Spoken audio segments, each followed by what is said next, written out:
Le Grand Matin Sud Radio, 7h-9h, Jean-Jacques Bourdin. Bien, Elisabeth Lévy est avec nous. Nous allons parler d'Air Algérie.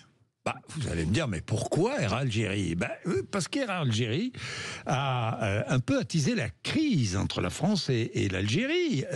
Oui, alors en fait, de crise, moi je parlerais plutôt d'une série de camouflets, d'humiliations que l'Algérie nous inflige. Alors je voudrais, puisqu'on parle d'Algérie, commencer cette chronique en rappelant que Boualem Sansal, un écrivain français dont le crime est d'avoir critiqué... Un écrivain franco-algérien, je précise. Oui, mais il est donc français. Oui, non, mais je...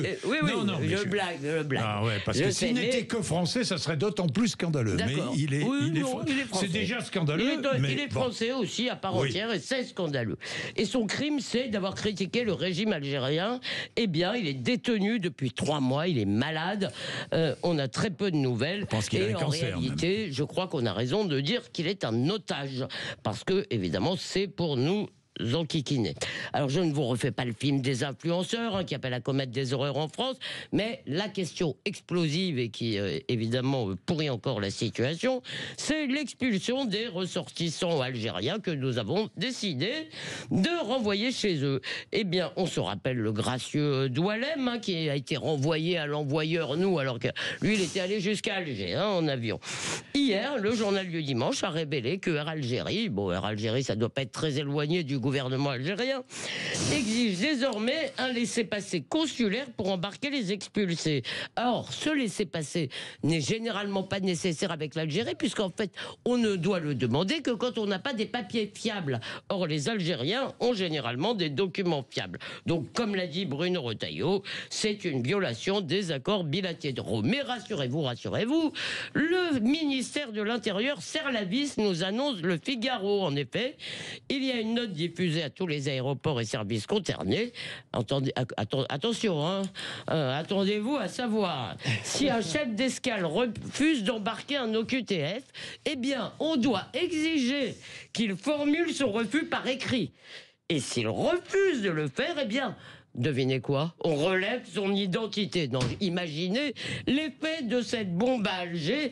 On exige un paplard pour nous dire noir sur blanc d'aller nous faire voir. Bon, mais que faut-il faire? Parce que c'est bien beau cette situation, mais que proposez-vous, Elisabeth? J'ironise un peu parce que j'essaie de pas m'énerver, mais d'abord, je voudrais juste dire quand même que ce n'est pas la faute, je pense, de Bruno Retailleau. Peut-être qu'il pourrait faire Vous l'aimez bien, Retailleau, vous l'aimez bien. Oui, je l'aime bien, Retailleau, parce que je vais vous dire pourquoi.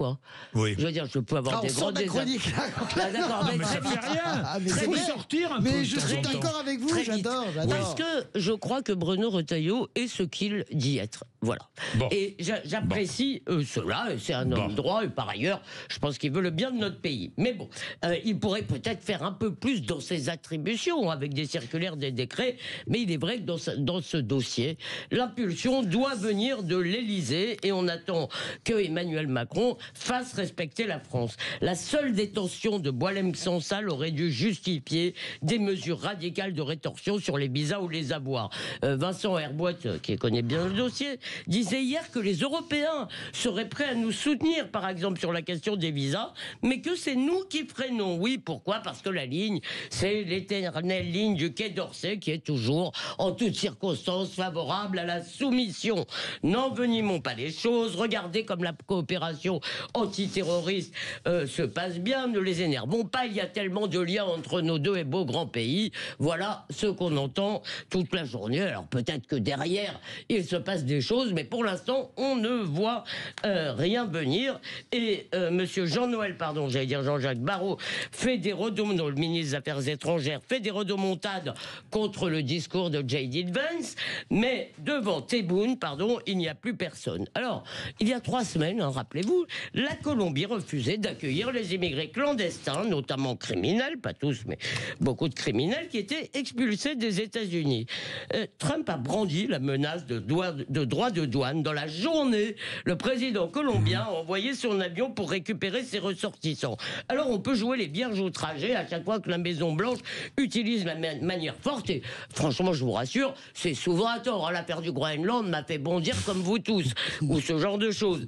Mais face à l'Algérie, il est temps de faire du Trump. Ce n'est pas seulement pour défendre nos intérêts, c'est pour défendre notre honneur. Le problème, c'est que Trump, pour l'instant, ne réussit pas. On est à 7000 expulsions seulement au niveau des États-Unis. Et le Costa Rica, les États-Unis sont en train de demander au Costa Rica d'installer un genre de hub pour accueillir les expulsés. Il n'y arrive pas. Je vous ai donné un exemple. Quand il a dit aux Colombiens, je ne vous dis pas que c'est... Quand il a dit aux Colombiens, c'est... Non, mais je voudrais intervenir là-dessus d'abord. Nous, on n'a pas deux avions, on a 10 mecs déjà qui oui, non, mais je vais vous dire, c'est très difficile d'expulser quand un pays ne veut pas. Ben voilà, Elisabeth, honnêtement, vous pouvez pas faire de comparaison entre les États-Unis, la Colombie et la France et l'Algérie. Ça n'a rien à voir. Ces comparaisons n'est pas raison. Ça, c'est pas possible. Et les méthodes de Trump, et je m'inscris complètement dans les pas de Jean-Jacques. Je lisais un papier là avant-hier dans le Washington Post, qui est pas un journal de gauchistes, disant bon, il n'y arrive pas, c'est tout. Il y a un moment donné. Heureusement qu'il y a un état de droit. Malheureusement. Malheureusement. Moi, parce que c'est pas normal. Ce que vous dites est tout à fait exact. Après, moi, vous savez très bien que Tebboune, il a une histoire personnelle avec le Sahara occidental. Vous savez qu'une grande partie de sa famille, le président algérien, est mort lors de la guerre des sables. C'est quelque chose qui est à vif chez lui, encore plus à vif que chez n'importe quel dirigeant algérien.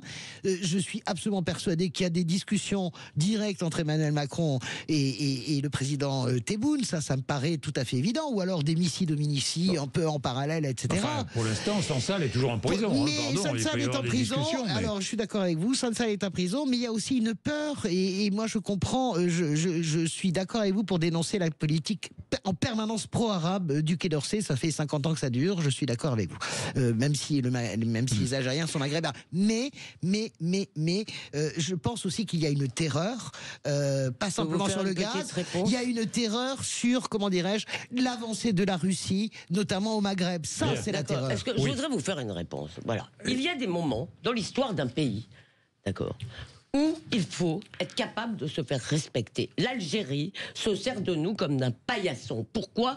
Lisez l'excellent article de Kamel Daoud, d'accord, qui fait en 10 points à quoi la France sert à l'Algérie. On est leur paillasson à l'intérieur.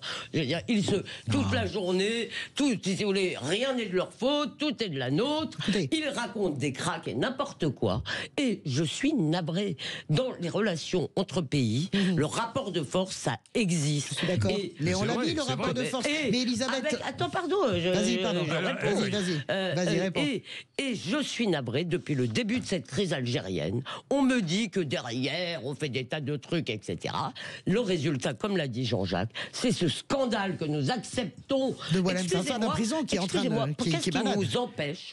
Qu'est-ce qui nous empêche, d'accord, de dire, très bien, à partir de maintenant, tant que cette affaire ne cesse pas... Pas de visa, je veux dire, pas de gens qui viennent se faire soigner chez nous, pas de les biens, on commence à en prendre 1, 2, 3, je veux dire, mais à un moment, on n'est pas un petit pays qui va en permanence se laisser insulter. J'entends ce que vous dites, je dis également qu'il y a des menaces, évidemment, je dis que la crise algérienne, elle est relancée. Écoutez, Emmanuel Macron, il faut savoir aussi dans quel sens il siffle et il souffle avec le vent. Quel jour quel jour et quel après-midi. Un coup, la colonisation est un crime contre l'humanité, un coup c'en est pas un. Il ne dit rien, il a Tebboune, il n'en parle pas, il prévient pas les Algériens en reconnaissant le Sahara occidental. Sérieusement, vous savez, non mais excusez-moi. Il a le droit de reconnaître le Sahara occidental. Il a le droit. Mais c'est pas ce que je dis. Il a le droit. Mais écoutez, arrêtez. Le Sahara occidental, il y a 1 an et demi, il était hors de question qu'on le reconnaisse au Maroc. Maintenant, on veut refaire du business avec le Maroc, donc on fait plaisir au roi d'un seul coup. Oui, sauf que le roi, on lui a fait la gueule pendant 2 ans. On change d'avis toutes les 2 minutes. C'est illisible. Vous êtes d'accord, c'est illisible. C'est la même chose en économie. C'est illisible pour les chefs d'entreprise. On comprend que sur l'ératisme, le fait d'être en permanence en train de passer d'un truc à l'autre. Écoutez, il y a des mesures à prendre avec l'Algérie. Peut-être qu'on ne les prend pas suffisamment. Je suis d'accord. Peut-être aussi qu'il y a des menaces. Il faut que Boualem Sansal soit libéré. Ça, je suis d'accord. Alors là, je dis. On est tous d'accord. 8h22. Oui, tous d'accord.